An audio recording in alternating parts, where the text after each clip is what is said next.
Di hamparan hutan bakau yang diselimuti kabut pagi, gubuk reot Ardi, bagai titik kecil di samudera kehampaan. Bau lumpur asin dan nyanyian jangkrik adalah teman setianya, menggantikan pelukan hangat ayah dan dongeng ibu yang kini hanya jadi kenangan pahit. Sejak wabah misterius merenggut kedua orang tuanya, Ardi, yang baru genap 8 tahun, terpaksa berjuang sendirian. Setiap matahari terbit, perutnya sudah berontak lapar. Mendesaknya untuk segera menyusuri sungai dengan jaringnya yang compang-camping, bukan karena malas, bukan pula tak punya semangat, tapi sungai itu seringkali tak berpihak padanya. Ikan-ikan seolah menghilang, hanya menyisakan remeh-remeh harapan yang tak pernah cukup mengisi perut kurusnya. Seringkali ia harus tidur dengan perut keroncongan, bermimpi tentang sepiring nasi hangat dan ikan goreng yang renyah. Tubuhnya yang kecil seringkali menggigil di malam hari, bukan hanya karena dingin, tapi juga karena rasa takut dan kesepian yang menusuk. Ia tahu, di dunia ini tak ada yang akan menolongnya kecuali dirinya sendiri. Suatu sore, langit tiba-tiba berubah gelap. Awan hitam menggumpal seperti raksasa murka. Hujan turun menderu, menampar atap gubuknya yang bocor. Sungai yang biasanya tenang kini menggamuk, meluap, membawa serta ranting-ranting dan sampah. Namun, Ardi tak peduli. Persediaan makanannya sudah habis total jika ia tidak mendapatkan ikan. Hari ini, besok, ia tak akan punya tenaga untuk sekadar berdiri. Dengan nekat, ia melangkahkan kaki ke tepian, jaring di tangan, menantang badai. Tuhan, bisiknya lirih. Suaranya hampir tak terdengar di antara gemuruh hujan. Apakah engkau benar-benar melupakanku? Belum sempat ia melemparkan jaringnya, gelombang besar tiba-tiba menerjang, menyeret tubuh kecilnya ke tengah pusaran air. Ia terhuyung, mencoba berpegangan pada apapun yang bisa diraihnya, tapi arus terlalu kuat. Kepalanya terbentur batang kayu yang hanyut, pandangannya berkunang-kunang, paru-parunya terasa sesak terisi air, dan ia mulai batuk-batuk. Air mata bercampur dengan tetesan hujan di wajahnya, dan ia yakin inilah akhir dari penderitaannya. Tubuhnya lunglai, pasrah pada takdir, samar-samar. Di antara gumpalan air keruh dan pandangan yang memudar, ia melihat sesuatu yang putih bergerak mendekat, sangat besar, seolah monster dari dalam mimpi buruknya. Ardi menutup matanya rapat-rapat, menunggu gigitan maut yang akan mengakhiri segalanya. Ia membayangkan rasa sakit, lalu kegelapan abadi. Namun, bukan rasa sakit yang datang, melainkan sebuah dorongan lembut yang aneh. Dorongan itu bukan dari arus sungai, melainkan sesuatu yang kokoh, mendorongnya ke tepian. Dengan sisa tenaganya, ia membuka mata perlahan. Di depannya, di antara derasnya hujan dan gelapnya senja, terhampar sesosok buaya putih raksasa. Sisiknya berkilauan di tengah remang.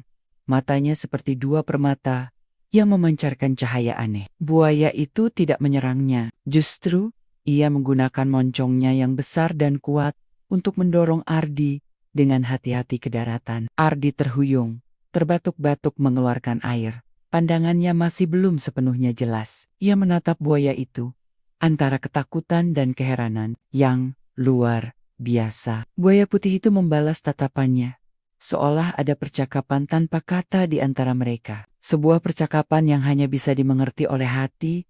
Ardi terengah-engah, tergeletak di tepi sungai yang berlumpur. Tubuhnya menggigil kedinginan dan ketakutan.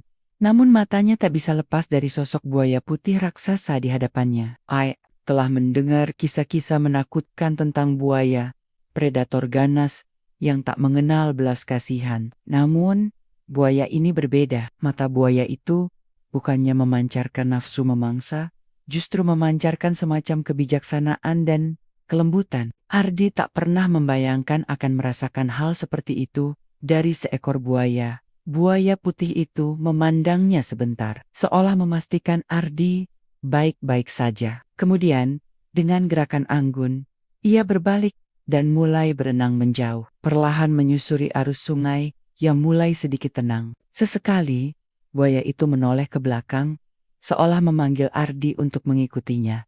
Ardi bingung, haruskah ia percaya pada makhluk buas ini? Bagaimana jika ini hanya tipuan untuk membawanya ke sarang buaya lain? Namun, Ia teringat bagaimana buaya itu menyelamatkannya dari kematian yang hampir pasti. Selain itu, ia tak punya tempat lain untuk pergi. Tak ada siapapun yang menunggunya. Rasa penasaran dan naluri aneh mendorongnya untuk bangkit dan mengikuti. Dengan langkah gontai, Ardi mulai menyusuri tepi sungai, mengikuti jejak buaya putih yang berenang di depannya. Hujan mulai reda, digantikan oleh senja yang temaram. Merak menembus lebatnya hutan bakau, melewati akar-akar yang menjuntai dan lumpur yang dalam. Perjalanan itu terasa panjang dan melelahkan bagi tubuh Ardi yang kurus. Ia beberapa kali terpeleset, namun setiap kali itu buaya putih seolah melambat, menunggunya. Akhirnya, setelah menempuh jarak yang cukup jauh, buaya putih itu berhenti di depan sebuah tebing batu yang ditumbuhi lumut hijau. Dari balik tebing itu, samar-samar terdengar suara gemuruh air. Ardi mendekot, dan matanya terbelalak melihat sebuah air terjun yang indah. Airnya jatuh deras, membentuk tirai alami. Yang lebih menakjubkan lagi, di balik tirai air terjun itu, terlihat celah gelap yang menyerupai pintu gua. Buaya putih itu menoleh padanya sekali lagi, lalu menerobos tirai air terjun dan menghilang di balik celah tersebut.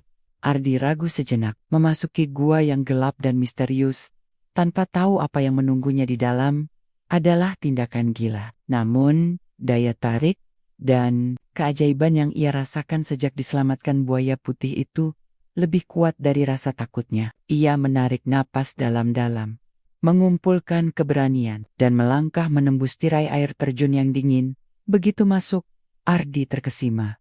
Gua itu tidak gelap sama sekali. Justru, gua itu diterangi oleh cahaya keemasan yang memancar dari setiap sudut, seolah ribuan kunang-kunang raksasa bersembunyi di dalamnya. Udara terasa hangat dan lembab, dengan aroma banggo bunggon yang lembut. Di tengah gua, terdapat sebuah kolam air jernih yang memancarkan cahaya kebiruan, memantulkan gemerlap dinding gua. Dan di tepi kolam itu, duduklah seorang wanita. Itu sangat cantik, dengan rambut panjang terurai, seputih salju, dan gaun sutra berwarna putih bersih yang berkilauan. Wajahnya berseri-seri, matanya memancarkan kedamaian dan kehangatan yang belum pernah Ardi lihat sebelumnya. Di sekelilingnya, beberapa buaya putih kecil berenang-renang di kolam. Dan buaya raksasa yang menyelamatkan Ardi tadi, kini berdiam di samping wanita itu, seolah menjaga. Wanita itu tersenyum lembut padanya. Senyumnya bagai mentari pagi setelah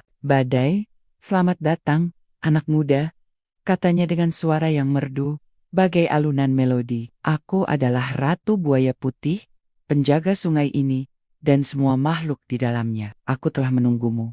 Ardi terpaku, lidahnya keluh. Di hadapannya, bukan hanya keindahan yang memukau, tapi juga aura kekuatan dan kebaikan yang luar biasa. Ia tak bisa berkata-kata, hanya bisa menatap Ratu Buaya Putih dengan takjub. Wanita cantik dengan rambut seputih salju itu bangkit perlahan, melangkah, mendekat dengan anggun. Setiap langkahnya terasa ringan, seolah ia melayang di atas tanah.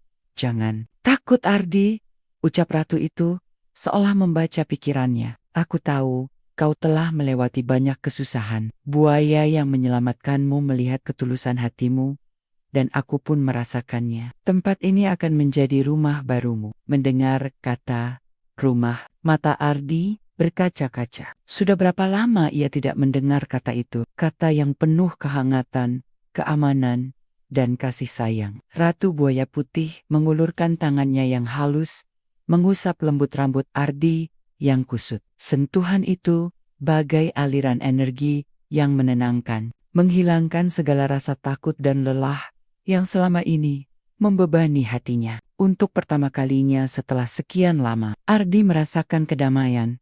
Sejak hari itu, Ardi tinggal bersama Ratu Buaya Putih di dalam gua yang ajaib. Hidupnya berubah total. Ia tidak lagi kelaparan. Ratu Buaya Putih menyediakan makanan berlimpah dari buah-buahan hutan yang manis dan ikan-ikan yang ditangkap oleh buaya-buaya peliharaannya. Ardi juga diajari banyak hal. Ratu Buaya Putih mengajarkannya tentang keseimbangan alam, bagaimana sungai adalah jantung kehidupan, dan bagaimana setiap makhluk memiliki peran penting. Ia belajar mengenali berbagai jenis tanaman obat, memahami siklus musim boken sedikit. Demi sedikit, ia mulai bisa berkomunikasi dengan buaya-buaya di sana. Mereka bukan lagi makhluk menakutkan, melainkan teman dan penjaga yang setia. Ratu Buaya Putih juga menanamkan nilai-nilai leluhur dalam diri Ardi.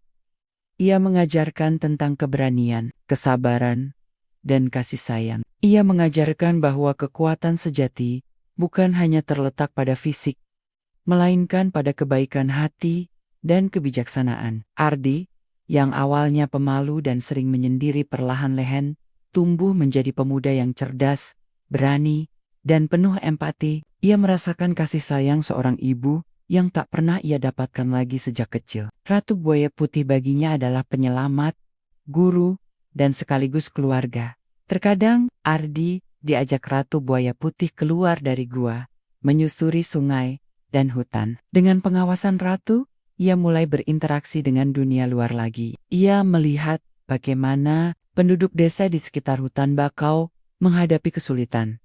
Kadang kekeringan, kadang banjir. Ardi, dengan pengetahuannya yang baru, mulai diam-diam membantu mereka. Ia menunjukkan letak sumber air bersih saat kemarau, atau memberikan informasi tentang kapan harus waspada terhadap luapan sungai. Ia tidak pernah bercerita tentang Ratu Buaya Putih, karena ia tahu itu adalah rahasia suci yang harus dijaga. Namun, penduduk desa mulai merasakan adanya kebaikan yang tak terlihat. Mereka mulai melihat Ardi sebagai pemuda yang bijaksana, bahkan sedikit misterius. Tahun berganti, dan Ardi tidak lagi seorang anak kecil. Ia tumbuh menjadi pemuda yang gagah, dengan tatapan mata yang tenang dan senyum yang tulus. Pengetahuannya tentang alam dan kebijaksanaannya semakin mendalam. Ayah Mesai tinggal bersama Ratu Buaya Putih, menjadi tangan kanannya dalam menjaga kelestarian sungai dan hutan bakau. Hubungan mereka bukan lagi hanya antara ratu dan pelayan, melainkan ikatan yang erat. Seperti ibu dan anak, penduduk desa di sekitar hutan bakau tidak pernah tahu secara pasti tentang keberadaan Ratu Buaya Putih.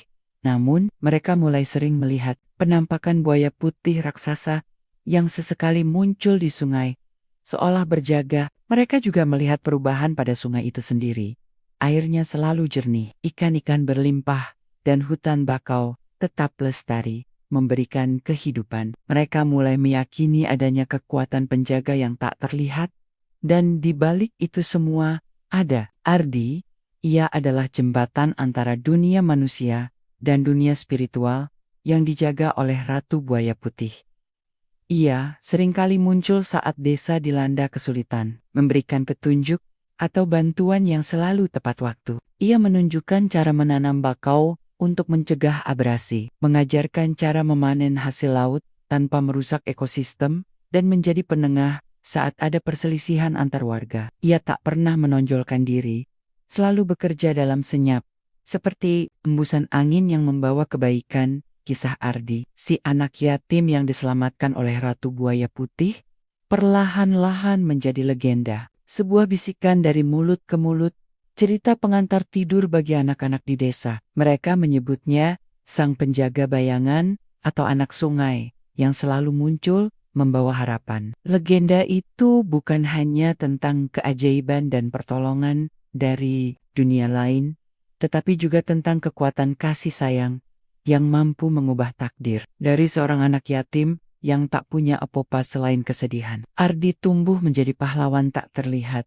berkat tangan kasih Ratu Buaya Putih yang mengubah hidupnya dan menjadikannya bagian tak terpisahkan dari keajaiban alam itu sendiri. Dan begitulah, di antara gemerisik dedaunan bakau dan gemuruh air sungai, kisah ini terus hidup, menjadi pengingat bahwa kebaikan dan keajaiban selalu ada, bahkan di tempat yang paling tak terduga.